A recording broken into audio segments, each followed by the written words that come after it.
Bienvenidos nuevamente a esta sección Hablemos de, en donde estamos abordando temas importantes para la educación de nuestros pacientes. En este caso, el tema está dirigido el día de hoy a los pacientes portadores de diabetes mellitus, porque vamos a abordar todo lo concerniente a las metas de control de glucosa en los pacientes con diabetes mellitus.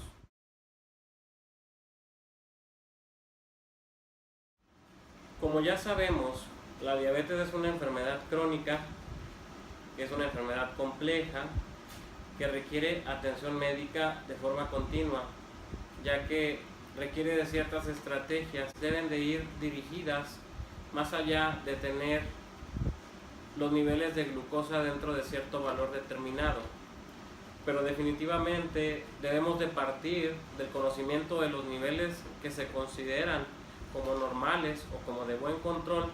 Tenemos que tener ciertos objetivos glucémicos, que son los niveles de glucosa, para poder entender todo lo demás y qué otras intervenciones, aparte de tener al paciente dentro de las cifras mencionadas, qué otras intervenciones podemos hacer para mejorar su calidad de vida y sobre todo para evitar las complicaciones de la diabetes. Por lo tanto, el paciente con diabetes mellitus debe de saber y conocer los niveles que son considerados como normales para su glucosa. En relación a esto, la Asociación Americana de Diabetes, o ADA por sus siglas en inglés, nos brinda anualmente un documento que se llama Standards of Care, que en español son normas de atención médica, que nos dan una guía de lo que se debe de hacer con el paciente portador de diabetes. Este documento se publica como un suplemento en donde un comité de profesionales realiza una búsqueda extensa en la literatura, todo lo relacionado a diabetes, y de esta manera actualiza las recomendaciones que nos dan para poder aplicarlas nosotros en el día a día con nuestros pacientes. Desde enero de este año contamos con esta actualización. Este documento tiene una serie de apartados que abarcan desde la clasificación de la diabetes, el diagnóstico de diabetes, qué modificaciones en el estilo de vida del paciente con diabetes se debe de realizar, la prevención de la diabetes, el tratamiento farmacológico y obviamente el apartado del que vamos a hablar el día de hoy, que son los objetivos glucémicos, también se pueden encontrar en esta guía. El primer punto que aparece en este suplemento es la evaluación del control glucémico. Para hacer una evaluación del control glucémico, nosotros contamos con varias herramientas. La primera de ellas es el automonitoreo de la glucosa en sangre o glucometría, y la hemoglobina glucosilada A1C, que es un laboratorio que nosotros solicitamos al paciente para poder de esta manera evaluar la seguridad y la efectividad del tratamiento que está llevando nuestro paciente. Además, existe otro mecanismo que se menciona también en este suplemento, que es el monitoreo continuo de la glucosa. Esto consiste en la medición de la glucosa intersticial, es decir, la glucosa que se encuentra en el líquido entre las células, la cual se correlaciona en buena medida con glucosa plasmática, y esto se realiza a través de dispositivos electrónicos especiales y se hace de manera continua, es decir, a lo largo de todo el día, por eso es llamado de esta manera. Sin embargo, la ADA no recomienda el uso de estos dispositivos por sí solos para normar la conducta en cuanto al tratamiento, ya que menciona que estos artefactos o estos dispositivos que son novedosos porque fueron lanzados el año pasado y en este año, tienen que ser calibrados de cierta manera con el automonitoreo de la glucosa en sangre, es decir, tenemos que comparar los niveles que nos da este dispositivo que mide la glucosa intersticial con el glucómetro convencional, para de esta manera estar seguros que hay cierta correlación y ahora sí poder utilizarlos entre los dos. Obviamente son de utilidad, pero por sí solos tienen bastantes limitantes porque todavía el uso no se ha generalizado, pero no dejan de ser una novedad. Cabe mencionar que la mayoría de los estudios clínicos incluyen el automonitoreo de la glucosa para demostrar el beneficio de un control glucémico intensivo, sobre todo a la hora de evitar las complicaciones. Por eso es importante que todos los pacientes que tienen diabetes mellitus y que tengan indicación de hacer el automonitoreo lo hagan. El automonitoreo entonces es una parte integral de un tratamiento efectivo. No podemos hablar de que el tratamiento está completo si el paciente no realiza un automonitoreo. Obviamente, como el automonitoreo, como lo dice su nombre, lo realiza el paciente, pues tiene ciertas limitantes. Por ejemplo, el aparato que se va a utilizar puede darnos errores por el mismo aparato, ya sea por falta de baterías o porque las tirillas reactivas salen defectuosas y pueden hacer una limitante a la hora de tomar en cuenta estos valores. Y la otra es la técnica con la que el paciente realiza la toma de la muestra, porque esto también puede afectar de cierta manera los niveles reportados durante el automonitoreo. Por lo cual, el médico debe revisar la técnica al inicio del automonitoreo y cierto tiempo después para asegurar que la técnica sigue siendo adecuada. Pues bien, en relación al automonitoreo, la Asociación Americana de Diabetes recomienda que todos los pacientes que usan insulina de forma intensiva, es decir, aquellos que utilizan múltiples dosis en el día o aquellos que están en utilización de una bomba de infusión continua de insulina, deben realizarse el automonitoreo sin excepción. Y nos recomienda ciertos momentos durante el día en los cuales debe de realizarse la medición. Por ejemplo, nos dice que el automonitoreo de glucosa sanguínea debe hacerse previo a las comidas o snacks, a la hora de dormir, ocasionalmente postprandial, esto es 1 a 2 horas después de haber iniciado los alimentos, previo al ejercicio o previo a algunas tareas como manejar algún automóvil.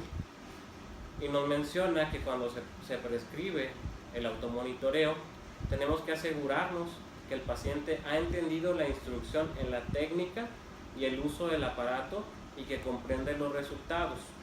La manera de analizar si comprende los resultados es muy importante porque estamos evaluando la capacidad del paciente para usar los resultados para ajustar su tratamiento. De tal manera que si el paciente durante su automonitoreo observa alguna cifra que está anormal, él pueda hacer los ajustes necesarios sin esperar a que llegue la cita mensual.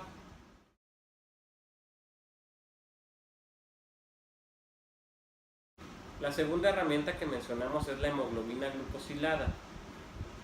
En relación a la hemoglobina glucosilada, podemos mencionar que esta refleja la glucosa promedio en los últimos 3 meses y que tiene un fuerte valor predictivo, sobre todo para las complicaciones. Sin embargo, al ser una medición indirecta de la glucosa, tiene ciertas limitaciones, dentro de las cuales se puede mencionar que el paciente tenga anemia o que sufra de alguna hemólisis, que es la destrucción de los glóbulos rojos. Pueden presentarse alteraciones en los niveles de hemoglobina glucosilada y no poder ser utilizada como medida de control.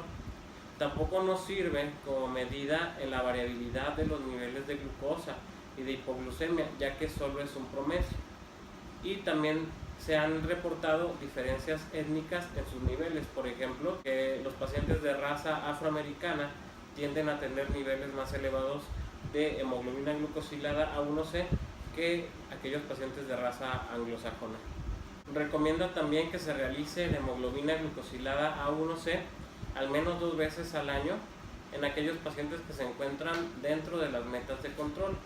Se recomienda que se realice de 3 a 4 veces al año, es decir, cada 3 meses, en aquellos pacientes a los que se les ha modificado el tratamiento por alguna razón o en los que no han alcanzado las metas establecidas. Una meta razonable para adultos no gestantes sería una hemoglobina glucosilada A1C menor al 7%, y se puede sugerir un control más estricto, es decir, menor al 6.5% para individuos selectos, siempre y cuando este objetivo o esta meta de 6.5% se pueda alcanzar sin que el paciente presente hipoglucemia. Aquellos pacientes a los que se podría llevar a una meta menor al 6.5% podrían ser aquellos que están tratados únicamente con metformina y cambios en el estilo de vida, aquellos que tienen poco tiempo con la diabetes, aquellos que no tienen alguna enfermedad cardiovascular significativa, aquellos pacientes con diabetes que están jóvenes.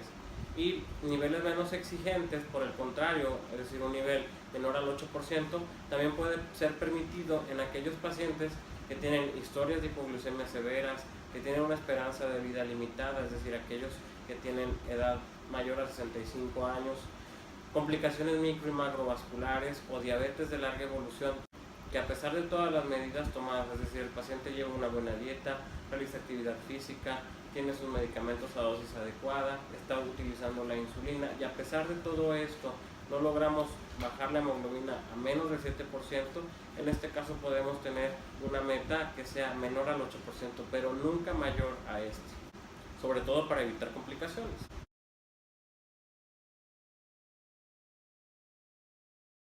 En relación a la glucosa preprandial, que es la glucosa en ayuno o la glucosa antes de ingerir cualquier alimento, la ADA nos recomienda que los niveles se encuentren entre 80 y 130 miligramos por decilitro para poder hablar de un buen control.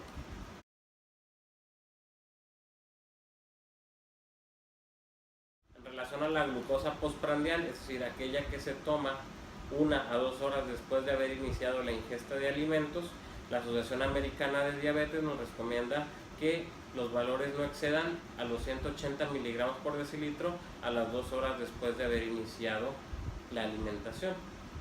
Tenemos que mencionar que ciertos eventos estresantes pueden repercutir sobre el adecuado control de la glucosa, por ejemplo, enfermedades en general, sobre todo las de tipo infeccioso, cirugías, traumatismos. Entonces, cualquier condición que conlleve una alteración en el control glucémico requiere un monitoreo más frecuente de la glucosa. Si vemos que nuestro paciente se está saliendo de los límites de control, tenemos que hacer una investigación de ver qué es lo que está pasando para evitar que el paciente llegue a presentarse a urgencias con estos dos cuadros, o con una cetoacidosis o con un estado hiperosmolar no cetósico, que son condiciones muy graves.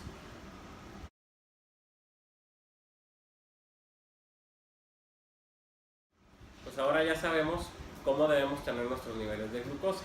Vamos a recordar, a manera de resumen, los 3 puntos importantes. La hemoglobina glucosilada la debemos de tener de valores menores al 7%, con las excepciones que ya mencionamos. La glucosa antes de comer o preprandial debe de encontrarse entre 80 y 130 miligramos por decilitro, y la glucosa después de comer a las 2 horas debe ser menor a 180 miligramos por decilitro.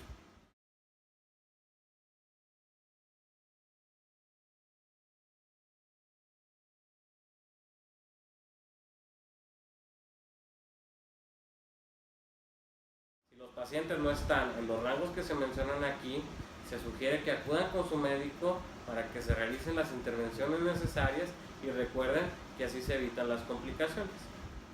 Pues agradezco mucho su atención, espero que este tema les haya sido de utilidad y esperamos vernos en un futuro con otro tema de su interés. Gracias.